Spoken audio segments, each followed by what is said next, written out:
नमस्कार, बड़ी बहस छत्तीसगढ़ में आप सभी का स्वागत है। मैं हूं आपके साथ सौरभ त्रिपाठी। विधानसभा के बजट सत्र के सत्ता पक्ष के ही विधायक अपने मंत्रियों से गंभीर मुद्दों पर बहस करते दिख रहे हैं। 9वें दिन भी विधायक अजय चंद्राकर की मंत्री श्याम बिहारी जायसवाल से बहस हो गई। CGMSC यानी छत्तीसगढ़ मेडिकल सर्विसेज कॉर्पोरेशन में रिएजेंट खरीदी गई गड़बड़ी पर भी जवाब दे रहे थे। एक पल ऐसा भी आया जब मंत्री को बीच में रोककर चंद्राकर ने कहा कि भाषण मत दीजिए, मेरे सवाल का जवाब दीजिए। बजट सत्र में दूसरा बड़ा मुद्दा प्रधानमंत्री आवास से जुड़ा रहा। पूर्व मुख्यमंत्री भूपेश बघेल ने कहा कि सरकार की ओर से मिले जवाब से साफ है कि कांग्रेस सरकार के समय आवास बने, मगर सत्ता पक्ष इसे नकार देता है। जवाब देते हुए पंचायत मंत्री विजय शर्मा ने कांग्रेस को घेरा तो विपक्ष के विधायकों ने हंगामा कर दिया। मंत्री विजय शर्मा और भूपेश बघेल तेज आवाज में एक दूसरे को जवाब देते हुए दिखाई दिए। आज इसी मुद्दे पर विस्तार से चर्चा करेंगे। चर्चा में हमारे साथ खास मेहमान जुड़ेंगे।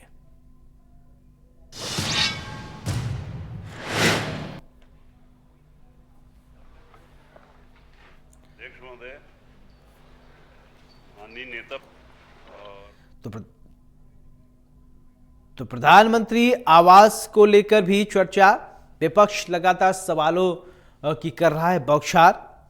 तो विपक्ष के सवाल, तीखे सवाल आ रहे हैं विपक्ष की तरफ से, आखिर कैसे सरकार लेगी राहत की सांस। तो विपक्ष लगातार सवाल कर रहा है। विधानसभा के बजट सत्र को लेकर भी सवाल। विधानसभा में अपने ही विधायकों से घिरी सरकार। विपक्ष भी लगातार सवालों की कर रहा है बौछार। तो विपक्ष की तरफ से लगातार सवाल पूछे जा रहे हैं, आखिर कैसे सरकार लेगी राहत की सांस, ये बड़ा सवाल है। और विधानसभा के बजट सत्र में सियासी तकरार देखने को मिल रहा है। विधानसभा में अपने ही विधायकों से घिरी सरकार। विपक्ष भी लगातार सवालों का बौछार कर रहा है, यानी सवाल लगातार विपक्ष की तरफ से दागे जा रहे हैं। इधर अपने विधायक और दूसरी तरफ विपक्ष। तो सरकार को कैसे जवाब देना है, ये तो बड़ा अब जो है बात टेढ़ी खीर होती जा रही है। बहरहाल सरकार को जवाब देना है, सरकार रूट मैप तैयार करेगी। तो और अपने विधायकों के सवालों से सरकार के मंत्री भी हलकान हैं, यानी सरकार के मंत्री अपने ही विधायकों से सवाल पूछ रहे, अपने ही विधायक सरकार के मंत्री से सवाल पूछ रहे। ये कंडीशन थोड़ी इतर है कि अपने ही सत्ता पक्ष से जब अपने ही लोग सवाल पूछने लगते हैं, थोड़ा असहजता हो सकती है। कहाँ यानी कुछ क्या गड़बड़ चल रहा है क्या। बहरहाल इन्हीं विषयों पर हम चर्चा करेंगे।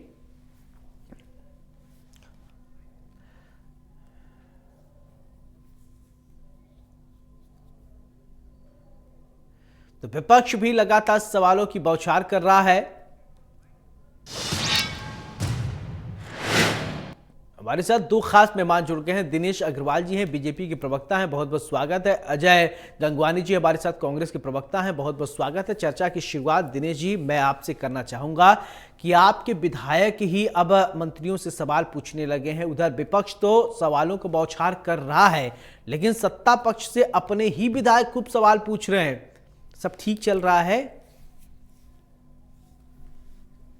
देखिए सर्वप्रथम आपको और आपके दर्शकों को और मेरे मीडिया पैनलिस्ट को मेरा नमस्कार। भारतीय जनता पार्टी वो पार्टी है जो हमेशा जनहित की बात करती है। आप देखे होंगे CGMSC के घोटाले की आवाज उठ रही है। ये घोटाला कांग्रेस शासन के समय एक बहुत बड़ा भ्रष्टाचार का स्कैंडल था, जिसकी सरकार और सरकार में बैठे हुए सत्ता पक्ष दोनों मिलकर इसकी जांच की मांग उठाकर सदन के माध्यम से जनता के बीच इस चीज को ला रहे हैं। और आप देखेंगे जिस हिसाब से कोयला घोटाला, राशन घोटाला, DMF घोटाला, और जिस हिसाब से ये गोबर जैसे, गौ माता जैसे गोबर को खा गए, अरे गरीबों की दवाई खाने वाले लोग, इनके घोटालों को आज उजागर करने का काम भारतीय जनता पार्टी कर रही है। और इनके भ्रष्ट अधिकारी जेल की हवा जा रहे, EOW जैसी, ACB जैसी जांच एजेंसी जांच कर रही है। और आप हम सब देख रहे हैं, चाहे वो ये सब तो बात ठीक है। जो आपके विधायक अपने ही मंत्री से सवाल पूछ रहे हैं, उन विधायक जी को क्या कहेंगे आप? बिल्कुल सवाल दाग कर सवाल पूछ रहे हैं, क्योंकि भ्रष्टाचार हुआ है और ये कांग्रेस के राज में हुआ है, इसलिए हम सवाल उठाएंगे और सवाल उठाने की नैतिक जवाबदारी हम लोगों की है। हम सरकार से सवाल उठाएंगे कि उस समय जो घोटाले हुए उसकी जांच क्या कर रहे हैं और क्या कार्रवाई हुई है, ताकि देश को, प्रदेश को इस बात का पता चल चुके कि ये भ्रष्टाचारी लोग कितना भ्रष्टाचार कर रहे हैं। प्रधानमंत्री आवास खाने वाले लोग, इस देश का शौचालय का पैसा खाने वाले लोग, गौठान का पैसा खाने वाले लोग, राशन का पैसा खाने वाले लोग, चाहे वो दारू का पैसा खाने वाले लोग हो, डीएमएफ का पैसा खाने वाले लोग हो, चाहे पीएससी का घोटाले करने वाले लोग हैं, सबके खिलाफ विधानसभा में आवाज उठ रही है। और विधानसभा में ये भ्रष्ट नेता कांग्रेस पार्टी के और भ्रष्ट अधिकारी जो है जेल जा रहे हैं, क्योंकि भारतीय जनता पार्टी की सुशासन की सरकार है और हमारे विधायक चलिए ठीक है क्वेश्चन को बड़ी अजय जी, गंभीरता ठीक के है साथ उठा। ठीक है अजय जी, मेरा सवाल आपसे कि विपक्ष भी खूब सवाल पूछ रहा है सत्ता पक्ष से और भ्रष्टाचार का आरोप लगाया जा रहा है कांग्रेस पर, अब आप जवाब दीजिए। देखिए सौरभ जी, यानी मेरे मित्र दिनेश जी भाजपा के प्रवक्ता से 2 बार प्रश्न को रिपीट किया। क्या सच को स्वीकार करने का नैतिक साथ मेरे भाजपा के प्रवक्ता मित्र चैनल पे दिखाएंगे? आज लगातार देखिए, न केवल मैं लोकतंत्र के मंदिर में जिस प्रकार से इन्हीं के विधायक अजय चंद्राकर जी और स्वास्थ्य मंत्री श्याम बिहारी जायसवाल को 380 करोड़ के भ्रष्टाचार के लिए घेरते नजर आए, लगातार 10 मिनट तक गहमा गहमी बहस हुई और स्पष्ट रूप से अजय चंद्राकर जी ने श्याम बिहारी जायसवाल जी को कहा कि आप भाषण मत दीजिए, अपने प्रश्नों का जवाब दीजिए कि आखिर कौन अधिकारी इसके लिए जिम्मेदार है, उस पर किस प्रकार से कार्रवाई होगी, किस प्रकार से पूरा भ्रष्टाचार किया गया। लेकिन कोई संतोषजनक जवाब माननीय श्याम बिहारी जायसवाल जी नहीं दे रहे। तो ये स्पष्ट रूप से दिखता है, श्याम बिहारी जायसवाल जी ने कहा कि 2 बड़े अधिकारी शामिल हैं। आज अजय चंद्राकर ने खुल के पूछा कि भैया लोकतंत्र के मंदिर में उन दोनों अधिकारियों का नाम लेने से आप क्यों बच रहे हैं, क्यों भाग रहे हैं, क्यों राजनीतिक संरक्षण देने का प्रयास है? लेकिन श्याम बिहारी जायसवाल जी उन लोगों का नाम लेने का नैतिक साहस आज विधानसभा में नहीं दिखाते। और ये पहली बार नहीं हो रहा है सौरभ जी। कल के भी विधानसभा के सत्र में इन्हीं के धर्मलाल कौशिक, जो पूर्व विधानसभा अध्यक्ष जैसे जिम्मेदार पद पे रहे, राजस्व मंत्री टंकरा वर्मा को घेरते नजर आए। लगातार गहमा गहमी रही, लगातार बहस होती रही। ये स्पष्ट रूप से दिख रहा है कि न केवल अजय चंद्राकर, धर्मलाल कौशिक, राजेश मूणत, पूर्व में इनके अनुज शर्मा, सुशांत शुक्ला, लगातार इन्हीं के विधायक सत्ता पक्ष को घेरते नजर आ रहे हैं। ये दिख रहा है कि इनके खुद के विधायक भारतीय जनता पार्टी के नेता और विधायक इनकी कार्यप्रणाली से, बढ़ते भ्रष्टाचार से, कमीशन खोरी से पूरी तरह परेशान है। और ये बहुत अच्छा संकेत है। लोकतंत्र में अगर विधायक उठा रहे हैं तो मैं उनकी साहस की प्रशंसा करता हूं, लेकिन इस बात को स्वीकार करने का नैतिक साहस मेरे मित्र चैनल में दिखाए। दूसरी एक महत्वपूर्ण बात मैं कह रहा हूं, आज माननीय भूपेश बघेल जी पूर्व मुख्यमंत्री ने प्रधानमंत्री आवास का मुद्दा उठाया। एक बहुत महत्वपूर्ण आंकड़ा मैं देना चाह रहा हूं। इन्हीं के वित्त मंत्री ओपी चौधरी जी जब आर्थिक सर्वेक्षण पेश करते हैं तो वर्ष 2024-25 में उन्होंने स्पष्ट रूप से कहा प्रधानमंत्री आवास में मात्र 6 आवास पूर्ण हुए, जबकि 28 फरवरी को माननीय पुन्नूलाल मोहिले, जो 6 बार के विधायक है, उन्हीं के प्रश्न के जवाब में आया कि 2024-25 में 13,170 मकान पूर्ण हुए। जबकि भूपेश जी को जो प्रश्न का जवाब दिया गया उसमें स्पष्ट रूप से किया गया कि 2024-25 में 1,65,000। दिनेश जी मैं आ रहा हूं आपके पास, सुन लीजिए। महत्वपूर्ण बात यह है सौरभ जी कि 3 अलग अलग आंकड़े आ रहे हैं। 2024-25 में आर्थिक सर्वेक्षण में 6 की बात की जा रही है। पुन्नूलाल मोहिले को 28 फरवरी को जवाब दिया गया, उसमें 13,170 मकान की बात आ रही है। और माननीय पूर्व मुख्यमंत्री भूपेश बघेल जी को जवाब दिया गया, उसमें दिया गया 1,65,620। मतलब एक ही विधानसभा में 3 अलग आंकड़े। ये देश के और छत्तीसगढ़ के इतिहास में पहली बार हो रहा है कि आंकड़ों की बाजीगरी करके ये क्रेडिट लेने का प्रयास कर रहे हैं। और सिर्फ 2024-25 की बात नहीं है, आज 2021-22 में आर्थिक सर्वेक्षण में आंकड़े दिया गया कि कोई मकान नहीं बनाया गया क्योंकि हमारी कांग्रेस की सरकार थी। जबकि आज लिखित जवाब में भूपेश बघेल जी को कहा गया कि 47,728 मकान बने। तो ये दिख रहा है कि हमारे कांग्रेस के कार्यकाल में प्रधानमंत्री आवास में 98.34% लक्ष्य को पूरा किया गया। पूरे देश के अग्रणी राज्यों में था, लेकिन कहीं पूर्व सरकार को क्रेडिट चलिए ठीक है, क्योंकि हमने से प्रयास किया। तो ये आंकड़ों की बाजीगरी करना बंद करे। 3 अलग अलग आंकड़े देख के चलिए ठीक है। दिनेश जी क्या कहना चाह रहे हैं, बोलिए। ठीक है दिनेश जी बोलिए।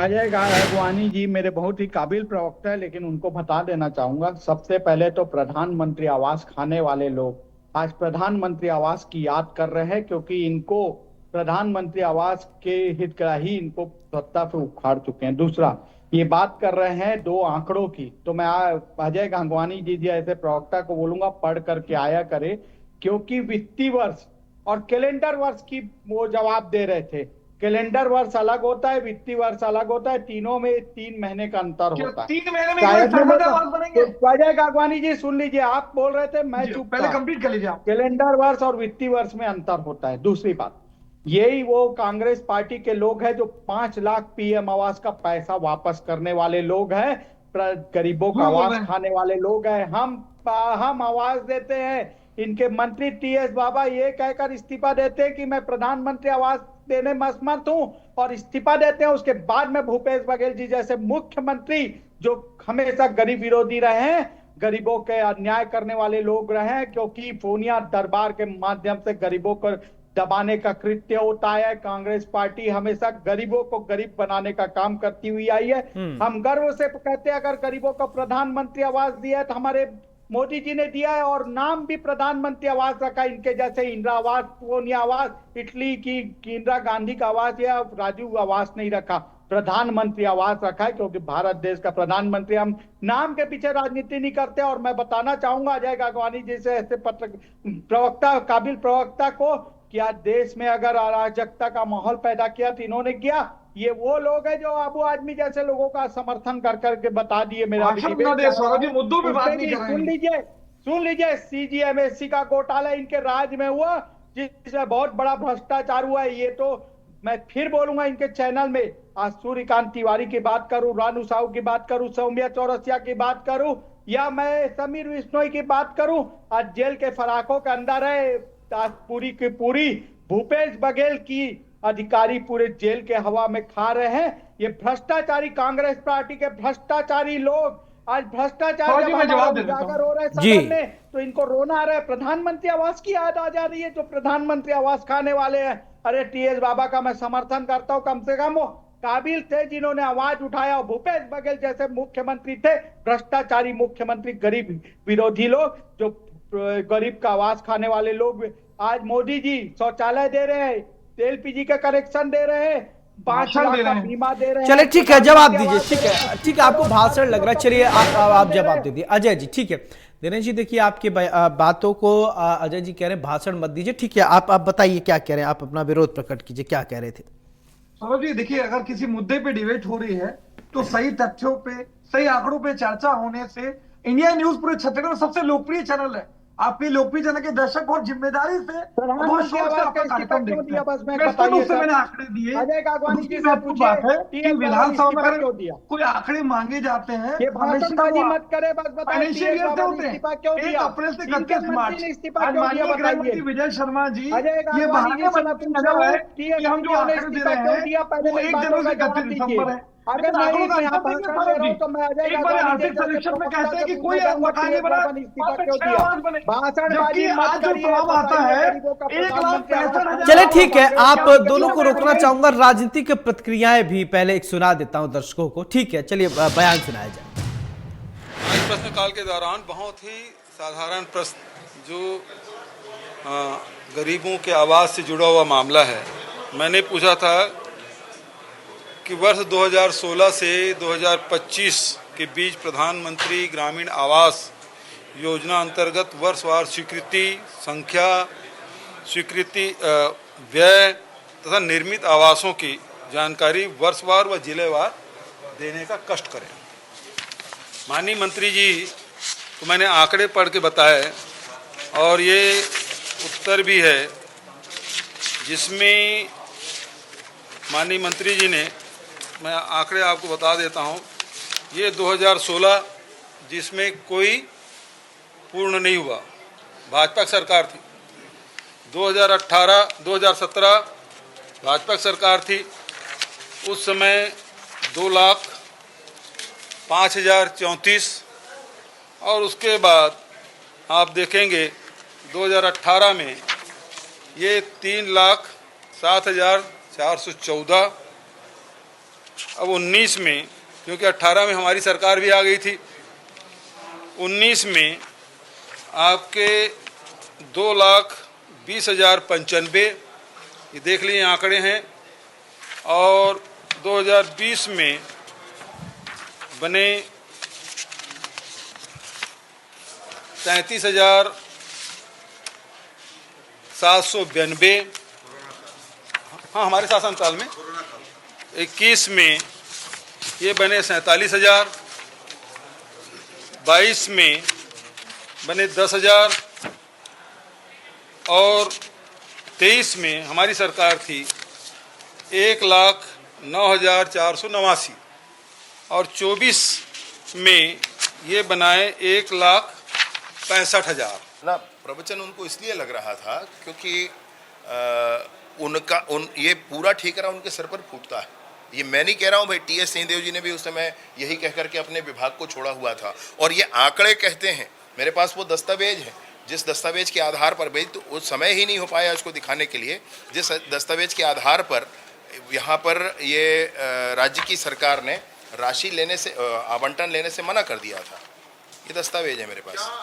विपक्ष ये जो आप कह रहे हैं कि जो कथा है वो लंबी है, तो इसको सुनने का साहस नहीं जुटा पाएगा। बस यही है इस कथा को सुनने का अर्थ ये है कि गरीबों के साथ जो कुछ छत्तीसगढ़ में हुआ, जो कुछ इन्होंने जानबूझ कर किया, ये बहुत गलत है। ऐसा नहीं किया जाता है सिर्फ इसलिए क्योंकि इसमें प्रधानमंत्री शब्द जुड़ गया है। अगर ऐसा किया गया है तो ऐसा किया ही गया है, ये बहुत गलत किया गया है। और आंकड़े मैं ना कहूँ, कुछ ना कहूँ, कोई बात नहीं। आप मेरे लिए सामने बहिर्गमन करके निकल जाएं, कोई बात नहीं। अगर आप वहाँ हल्ला करते हैं, नहीं सुनते हैं, कोई बात नहीं। आंकड़े कहाँ जाएंगे? आंकड़े तो कह रहे हैं अपनी कथा, और एक एक घटनाक्रम आज सब कुछ अपनी कथा कह रहा है। किस तरीके से आपको लाखों आवास स्वीकृत किए गए और आपने लिखकर मना कर दिया कि हम इतने आवास नहीं ले सकते, हम 1,51,000 आवास ही लेंगे। वो डायरी भी, वो लेटर भी आपका मेरे पास है। और उसके बाद नरेंद्र सिंह तोमर जी ने पत्र लिखकर कहा, उसके बाद वहाँ पर गिरिराज जी मंत्री बने, उन्होंने भी पत्र लिखकर कहा, नहीं माने, और उसके बाद पुनः इनको आवंटन बाद में प्राप्त हुआ है। तो ये सारी ही चीज़ों को अमान्य इन्होंने किया है, और उस समय जितना आवास मिल सकता था वो सारा आवास छोड़ा है। सबसे महत्वपूर्ण बात यह है कि एक्सपायरी थी, खराब थी, जो थी, रिसीव क्यों किया? मैं आपको कोई सामान डिलीवर कर रहा हूं तो आप देख के लेंगे ना उसको। रिसीव करने वाले लोग कहाँ थे? उनके ऊपर क्यों एक्शन नहीं हुआ? जो जांच इसमें चल रही है, उससे कितने संतुष्ट हैं आप? एसीबी की जांच तो अभी शुरू हुई है, और मेरा एक स्पष्ट मत है कि इतनी बड़ी राशि उपलब्ध नहीं होने के बाद मांग क्रिएट की गई, क्रय किया गया, उस सामग्री को रिसीव किया गया, ये टोटल जो कागज बना उसकी पूरे हर पहलू। चलिए, अब तो प्रतिक्रिया आप दोनों को सुना दिया, लेकिन आप लोगों की भी प्रतिक्रिया चल रही थी। चलिए अजय जी, आप कुछ कह रहे थे बीच में, मैंने आपको टोका था, अपनी बात को कंप्लीट कीजिए, फिर दिनेश जी मैं आपके पास आता हूं। देखिए, एक बहुत महत्वपूर्ण बात है। मेरे भाजपा के प्रवक्ता मित्र दिनेश अग्रवाल जी कह रहे थे कि आंकड़े जो था वो 1 जनवरी 31 दिसंबर थे, जबकि विधानसभा में कोई भी आंकड़े, किसी भी प्रश्न का जो जवाब आता है सौरभ जी, वो 1 अप्रैल से 31 मार्च हमेशा जवाब वित्तीय वर्ष के लिए आता है। दूसरी महत्वपूर्ण बात है, क्या 3 महीने में 1,67,000 मकान का फर्क हो सकता है क्या? ये जो फर्जी आंकड़े देने का प्रयास है, आर्थिक सर्वेक्षण के अलग आंकड़े, पुन्नूलाल मोहिले को जवाब दिया गया उसके अलग आंकड़े, और माननीय भूपेश बघेल जी को जो जवाब दिया गया वो अलग आंकड़े। एक ही विधानसभा के एक ही सत्र में वर्ष 2024-25 के लिए प्रधानमंत्री के 3 अलग अलग आंकड़े देना इस बात का सबसे बड़ा प्रमाण है कि लगातार विधानसभा में भारतीय जनता पार्टी के वरिष्ठ मंत्री और इनके अधिकारी जो है गलत और झूठे आंकड़े पेश कर रहे हैं।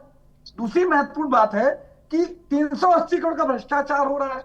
इन्हीं के अजय चंद्राकर जी लगातार ये प्रश्न उठाते हैं कि किस अधिकारी पे क्या कार्रवाई हो रही है, आखिर क्यों राजनीतिक संरक्षण देके भ्रष्टाचार को संरक्षण देने का प्रयास माननीय स्वास्थ्य मंत्री श्याम बिहारी जायसवाल जी क्यों नहीं कर रहे हैं? आज उसके नाम सार्वजनिक करने से क्यों डर रहे हैं? आखिर इसके पीछे कौन है? इस बात का जवाब क्यों नहीं आना चाहिए? दूसरी महत्वपूर्ण बात है, मैं स्पष्ट रूप से कह रहा हूं कि प्रधानमंत्री आवास के एक महत्वपूर्ण आंकड़े में दे रहा हूं, छत्तीसगढ़ पूरे देश में 98% प्रधानमंत्री आवास के लक्ष्य को पूरा करने में देश के अग्रणी राज्य में था, जबकि माननीय प्रधानमंत्री मोदी जी के गृह राज्य गुजरात में लक्ष्य का मात्र 40%। मध्य प्रदेश में लक्ष्य का मात्र 30%, उत्तर प्रदेश में मात्र लक्ष्य के 25% प्रधानमंत्री आवास पूरे किए गए। एक महत्वपूर्ण आंकड़ा दे रहा हूं, माननीय रमन सिंह ने विधानसभा में स्वीकार किया था कि उनके द्वारा मात्र चलिए ठीक है, बोल लीजिए अजय जी, फिर ये आपका फाइनल कमेंट रहेगा, फिर दिनेश जी मैं फाइनल कमेंट लेने आऊंगा आपके पास। ठीक है, बोलिए बोलिए। मैं कंप्लीट करूं, मैं आप चाह रहा था। इन्होंने विधानसभा में रमन सिंह जी ने आंकड़े दिया कि मात्र 2 लाख मैं बता रहा हूं, मेरे पास आंकड़े हैं। हमारे द्वारा 5% छत्तीसगढ़ राज्य ने, 65% गुजरात ने, आज हमारे जो राज्य मध्य प्रदेश ने आंकड़े पूरे किए। प्रधानमंत्री सरकार के 272 करोड़ से 8 गुना ज्यादा था। हमारे द्वारा जनता किया गया बहिष्कार कर रही है हर चुनाव में इनके, जबकि रमन सरकार ने मात्र 1241 करोड़ रुपए, मतलब में 2.5 गुना ज्यादा खर्चा किया, झूठ बोलकर 8 गुना ज्यादा प्रधानमंत्री आवास खा करके 4.5 गुना ज्यादा प्रधानमंत्री आवास बना। गरीबों के वही अन्याय करने वाले पार्टी है जो लगातार प्रधानमंत्री। दिनेश जी मैं आपके पास आ रहा हूँ, दिनेश जी मैं आपके पास आ रहा हूँ, फिर आप आंकड़े रख लीजिएगा। फाइनल कमेंट लेने मैं आपके पास आ रहा हूँ। गलत आंकड़े प्रस्तुत करके चलिए ठीक है, आप उसको करेक्ट करिएगा, आप उसको करेक्ट कर दीजिएगा बस। ठीक है, ओके अजय जी आपकी बात आ गई। ठीक है, चलिए ठीक है, आप अजय जी अगर गलत आंकड़े दे रहे हैं, दिनेश अग्रवाल जी आप सही आंकड़े दे दीजिए। चलिए फाइनल कमेंट दे दीजिए Dinesh ji, final comment please, कम शब्दों में। झूठे लोग इस चैनल में बैठ, चलिए मेरे पास वक्त की कमी है। ठीक है दिनेश जी, बहुत बहुत शुक्रिया आपका। अजय जी आपका बहुत बहुत शुक्रिया बड़ी बहस में चर्चा करने के लिए। तो अभी आपने सुने आरोप प्रत्यारोप अपने ही विधायकों से, अब सवाल मंत्री से पूछे जा रहे हैं, मंत्री को जवाब देने हैं, सवाल कई हैं, गंभीर हैं। विपक्ष भी आरोप खूब लगा रहा है, अब सभी आरोपों के जवाब सत्ता पक्ष को देना है, और कैसे जवाब देते हैं ये तो खुद तय करेंगे। बड़ी बहस में मेरे साथ फिलहाल इतना ही। नमस्कार।